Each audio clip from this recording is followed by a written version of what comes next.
Hi, I'm Angus Cres-Gillespie, your host for East Brunswick Television. I'm here today with attorney Lawrence Brennan of Metuchen, New Jersey. Larry is a professor at Fordham Law School in New York City. There he teaches admiralty and maritime law. Previously, he served with the U.S. Navy, both afloat and ashore. Larry has more than 3 decades of private practice, government service, and academic experience.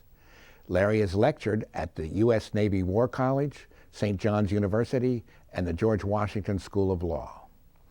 In addition, he's published numerous articles on maritime law.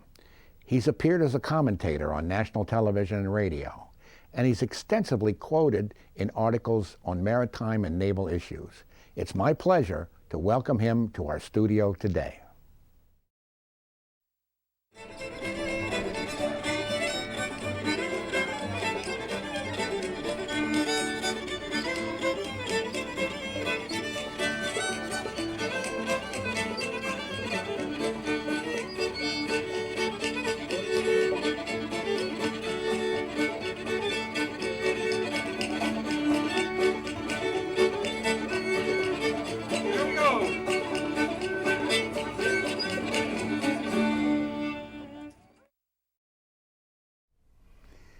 Larry, tell us a little bit about your undergraduate years at Fordham. What was your major? What were some of your favorite courses? I had a dual major in history and political science, and I went to Fordham at Lincoln Center from 1971 to 1974. I went 3 years and then went to the law school on the other side of Lincoln Center, 74 to 77. I had a professor who was a Harvard graduate and a student of Kissinger, and did a pretty good job at teaching international relations. So I took a number of courses there, and we had a couple of strong history teachers. And fortunately, I had gone to high school where we had already taken care of most of the prerequisites, except the poor Spanish teacher was stuck with me. There were a number of Cuban refugees who questioned why they stayed in the United States when they had to try to teach me Spanish.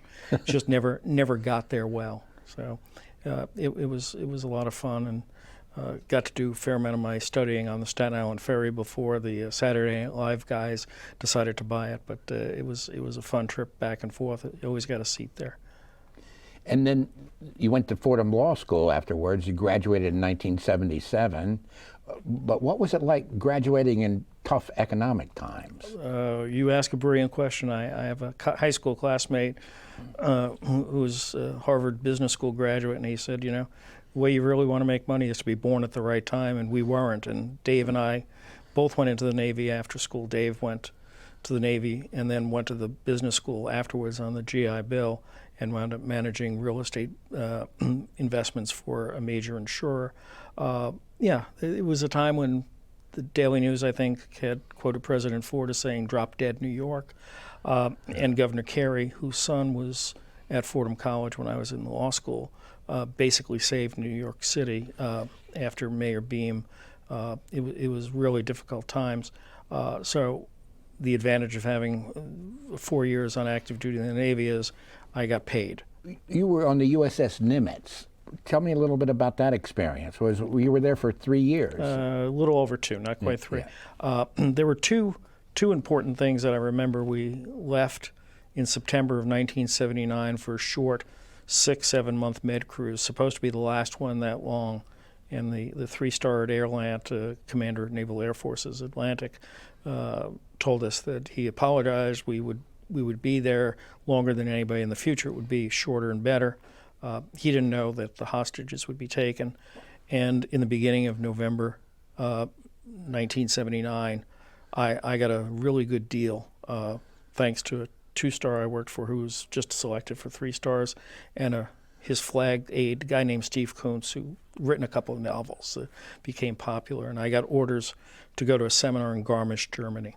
And I was in Garmisch when the embassy fell. I was flying from the ship to Spain to Germany, took the train down, and then flew down to Italy to meet the ship in the center of the Mediterranean. And we wound up, instead of coming back, we left Naples on the 5th of January 1980, and next time we touched land was on on Memorial Day weekend, May 26th, when President Carter came to greet us, we launched the helicopters that didn't get past Desert One. And on a slightly more positive note, for the first time since 1914, the Wilson administration had banned alcohol on the ship. President Carter sent us on our 100th consecutive day 2 cans of beer per man, because there were only men on ships at this time. So we had about 12,000 cans of medium warm beer. The cost wasn't all that much for the beer, I'm sure. The logistics cost were amazing. To fly beer from Diego Garcia up to the Straits of Hormuz almost, how much it must have cost in jet fuel, in space on replenishment ships. So I always think of it then. And literally a year to the day after we returned to Norfolk, we had a horrible flight deck crash in May 26, 1981. The pilot had self-medicated somewhat and lined up in the wrong place. There are 3 lines basically on the angled deck at the stern, and you're supposed to line up on the center line. Somehow, some reason, we never would figure out, the pilot and two of the other people in the aircraft were killed because he lined up on the starboard ladder line. So the tip of the wings hit aircraft that were properly parked on the flight deck, instead of going off and just turning around and coming back, which is the design of the angled deck. They wound up crashing into armed aircraft at the bow, and they were also being refueled. So we had, I think, 14 or 15 dead in that incident and 48 seriously wounded. And unlike the recent event on Bonhomme Richard and others, the fire was put out promptly because of remotely activated equipment. The captain was on the bridge, and he directed that the Aquas firefighting foam be used to extinguish the fire. The problem with Aquas firefighting foam, or AFFF, is it smothers gasoline. It puts out the fire. That way it removes the oxygen from the fire triangle. But it keeps the heat in, so the ordnance exploded and killed some of the EOD men who were among those killed. A lot of people survived. Anybody who was alive when he got to medical was kept alive and was able to recover, with the exception of one fellow whose head was partially sheared in the back by one of the aircraft, and the doctor said he was technically alive. There was no hope, but the medicine was phenomenally good. And also one of the benefits is we were close enough where they could air evac people by helicopter to hospitals in Florida. So that was it. And the last thing we did were workups for what became the confrontation in August of 1981 between President Reagan and Gaddafi at the line of death at the mouth of the waters claimed by Libya. And 2 of the fighter planes from Nimitz shot down 2 Libyan fighters that came out and fired missiles and missed. And 4 of the guys from VF-41, 2 in each of the aircraft, became the first people to get, quote, kills in the F-14A Tomcat. And I think that was an interesting change in the nation's attitude after the dark days of the 70s, after Vietnam, and after the Iranian hostage rescue mission. People were happy. A lot of people were, and the administration and Congress were happy with the ability to sort of push Gaddafi's Air Force around and at the Gulf of Sidra. And that incident was followed up by 2 other incidents. And the 80s were a large measure. What happened was in the Middle East, and the aircraft carrier, now almost 50 years old, was at the heart of that. So, by way of conclusion regarding the aircraft carrier Nimitz, the Iranian hostage attempt was a failure, but going after the Libyan Air Force was a victory. Yeah, we could spend all day, and in my spare time, I imagine writing something about the hostage rescue mission. Fortunately, everything from the Joint Staff has been declassified. Material that you would normally not expect to be declassified in a lifetime, things that are code word protected, which is above top secret, far above there. But one of the directors of the Joint Staff declassified it. It's available online, and a lot of things are there. And one of the real problems was communication. The White House couldn't talk with the people on ground. President Carter still, in his most recent autobiography, says that he would have been successful and reelected if he had added an extra helicopter. Well, we were able to get all of the helicopters in the air, and we didn't expect that we would be able to do that. Somehow, Beg, Borrow, and Steele, they were able to put the 8th helicopter in the air. An aircraft that doesn't fly regularly is known as, quote, a hangar queen, and one of the helicopters was. But they were there. There was no pathfinder. There were serious issues in the coordination of the air part between the Air Force C-130 prop planes that were able to fly above and the helicopters that flew at basically in the sand. Nobody had read of Fodor's and saw that sandstorms were common in this area, and nobody bothered to tell the helicopter pilots that the Iranians didn't have effective radar. They were down on the deck at 50 and 60 feet because they had to stay low to be below the radar. The Air Force guys in the C-130s were flying high because they knew that they weren't going to be seen. And the Iranians never knew that anybody had reached Desert One or wherever they would have gone until they got there the next day. And they were able to turn some of those helicopters into useful helicopters with the other RH-53s or C-53s that we had sold the Shah. Well, that's kind of shocking that they didn't know about the absence of radar. Wow. Yeah, it's frightening. It's internal communications. Wow. You can make a lot of mistakes. So tell me a little bit about your experiences at the Naval War College in Newport. Oh, it was a great place to be in the summer. It was a challenging place to be in the winter. It was a challenging time intellectually because, we were reaping the benefits of peace, and I think we all recognize that eventually something is going to happen somewhere in the world. And when I was there, we had problems both with Libya again and with Iran and Iraq, and we had another Gulf War. There were some naval battles, and then there was the land battle after Iraq invaded Kuwait, and we kicked them out.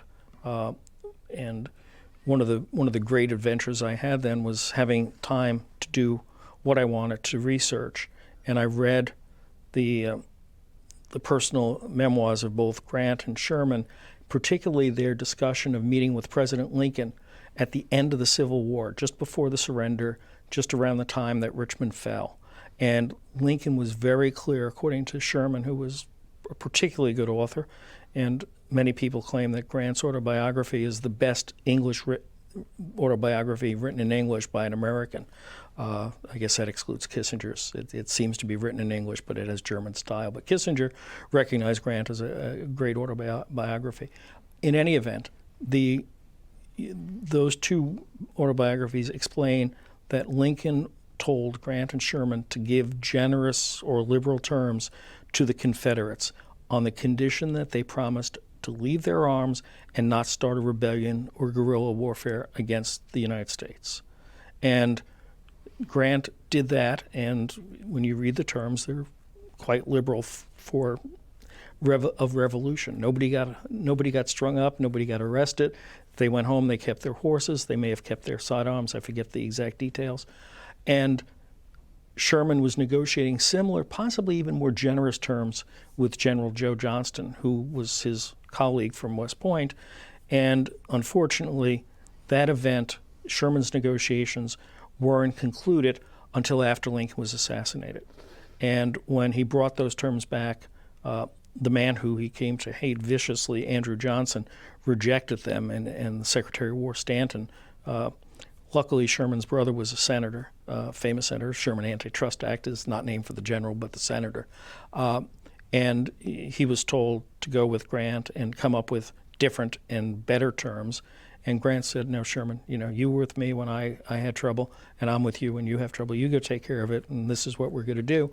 And it wound up being that way. And then Jefferson Davis, who was the Confederacy's president, was with this group, and he was able to escape and eventually was recaptured.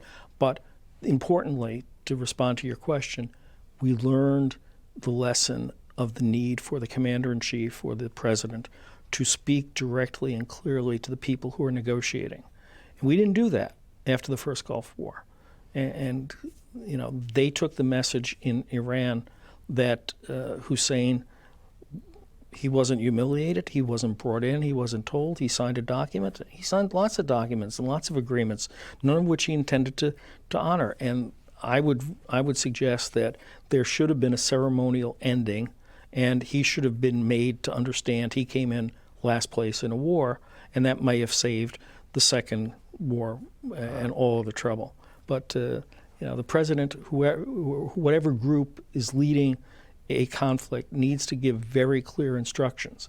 I have been nominated by the Navy to be the law of war prosecutor for environmental damage, and there was horrible damage, intentional damage.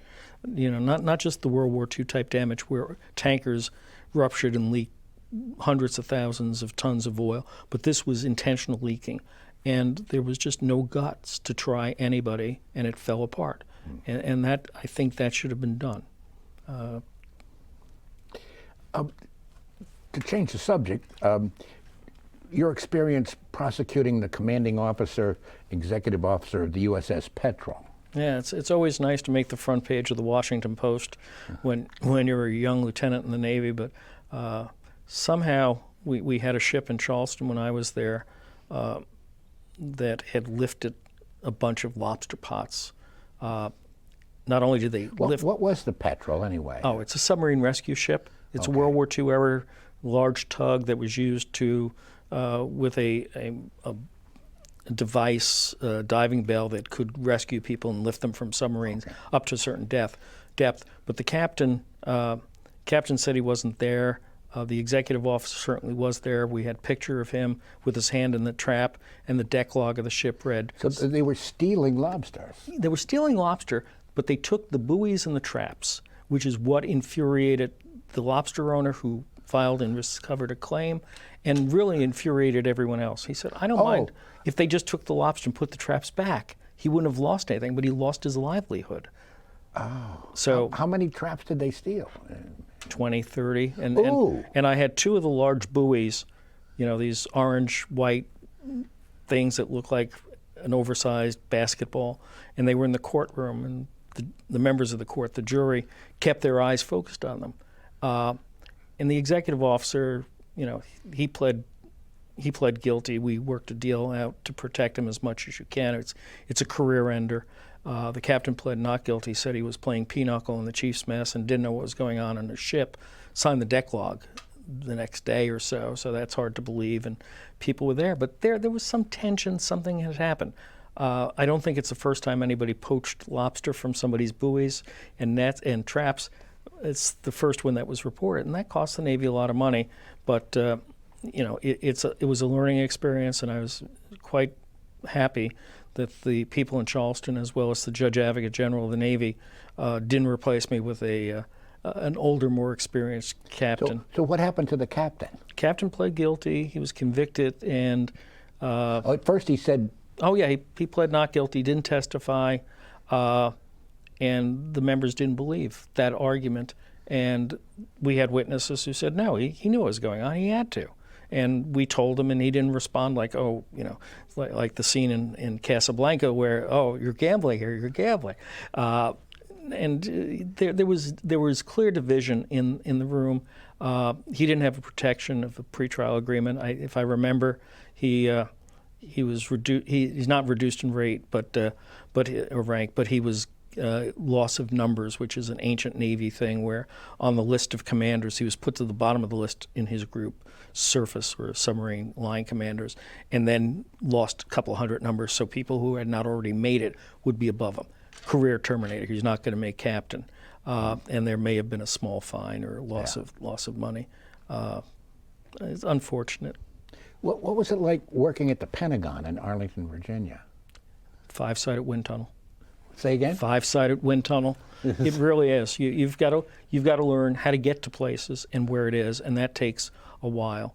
It was built as a warehouse and built as temporary office space 70, 80 years ago now. And you need to know where you're going and how to get there, and get there within the same day and come back.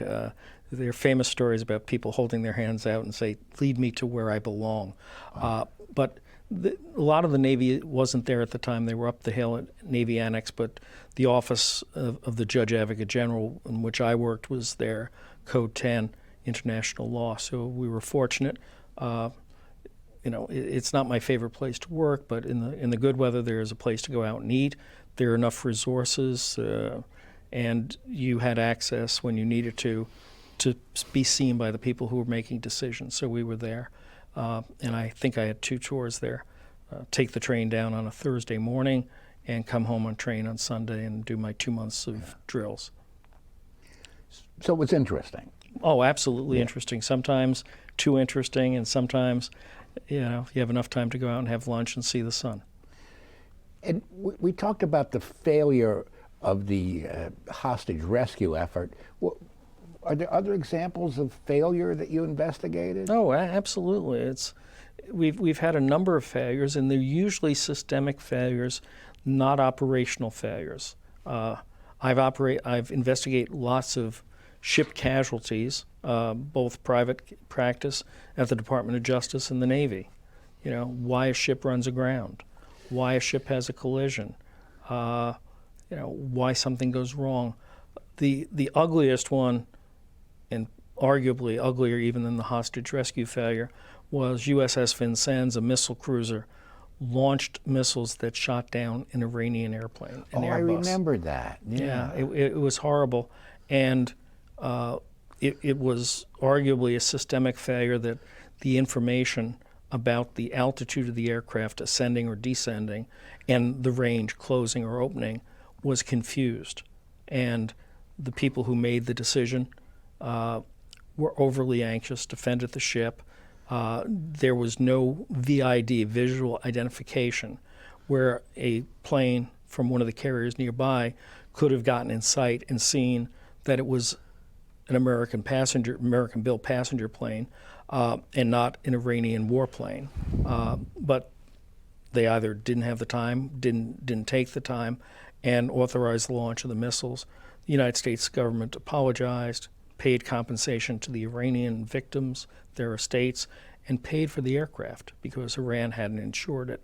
And at the end of the case, probably the most significant thing I was able to do is find out that the aircraft wasn't insured in London in the war risk market. Marine insurance, aviation insurance is Byzantine at best, but the government, the United States, wasn't going to pay insurers for that risk, but they paid the government of Iran. And sadly, we see a similar case now with the Ukrainian airplane that was shot down a couple of years ago, and nobody's paid for that yet. There's no argument about liability unless you're going to say you're absolutely immune. So did any of the enlisted men or sailors on the Vincennes get prosecuted for that? Nobody got prosecuted. The captain took a hard line that he did what was right, and we were in a period of time because of other casualties in the Gulf where the Navy Department and probably the Defense Department wanted not to criticize captains for being anxious in self-defense. There were a couple of smaller ships, frigates, that were struck by aircraft, missiles and bombs from aircraft. And if the captain overreacted, he was probably told he made a mistake. If he underreacted, he probably was told in public and got a punitive letter or something, career-ending things. And Stark was one of the 2 ships that was damaged during that time. So what motivates you at the workplace? Hot coffee, hot tea, good questions, pleasant clients who are respectful and professional. You don't want surprises as a lawyer. Been around this and done it long enough, and you need somebody to come clean, so to speak, to tell you the truth, and that's one of the great benefits of the fundamental rule in our system, which is attorney-client privilege, and we're seeing that greatly disputed in the events that happened in Washington last January, where people are going after that. And it's just, the lawyer has to be able to talk to the client, sit down and say, you need to confess to me the worst thing possible. I may be able to do something to help you, but I need to know the worst parts of the case. Yeah. Because the first time I hear them is when you're on the witness stand or someone else is there. I can't help you as much. I'm not saying I can get you an acquittal. I'm not saying what the results are going to be, but any surprise is not in your interest. And it takes a long time. And some clients just don't want to tell their lawyer, whatever reason they're embarrassed. But there are privileges that are existing in law that are important, and I would argue this is one of the most important. It's in their own interest to tell the truth to their own lawyer. Absolutely. Yeah. You look, if you can't get out of a case and there's nothing, and they've got the videotape or the smoking gun or whatever, you may need to tell a client it's in his or her interest to plead guilty and get a lesser charge. And we've seen this happen in some horrible recent cases with, homicide and murder with police officers and misconduct alleged, and another shooting, I think, in Georgia. So what's your greatest strength in maritime law, would you say? Don't need to sleep too much. It's the good thing about being in the Navy is I learned to work 19, 20-hour days, and wow. You can get naps. I think I have found the benefit of putting together two things that every lawyer knows and not every lawyer focuses on, which is to know the law and to dig the facts. A lot of cases are fact sensitive, and I try to emphasize that when I teach, because in law school we teach mostly appellate cases, which are the law, and we rarely teach, the great story about Lincoln is, he proved that the moon was or wasn't full in the homicide trial that he defended, so the witness couldn't have seen his client. And we need to do that. It's get on the bus and you got to go somewhere, you got to look, and you got to talk to people. And I've been able to do that in an appropriate case. Gather the facts. Gather the facts yourself. That's not to say you don't need experts. You certainly do. Yeah. You can't testify, but you need to touch the witness. You need to get there and ask the right question, and ask it 2 or 3 times, especially when they're tired. Yeah. They might be more honest. And looking back, what's your greatest professional achievement? Not getting fired by my clients. Getting my students through law school helpfully. Got my daughter through law school for 2 degrees, JD and an LLM. I don't know why she wanted to be a lawyer. I think I've told her it's challenging, but she's quite happy and is at a massive firm in Washington, doing things that I wouldn't understand.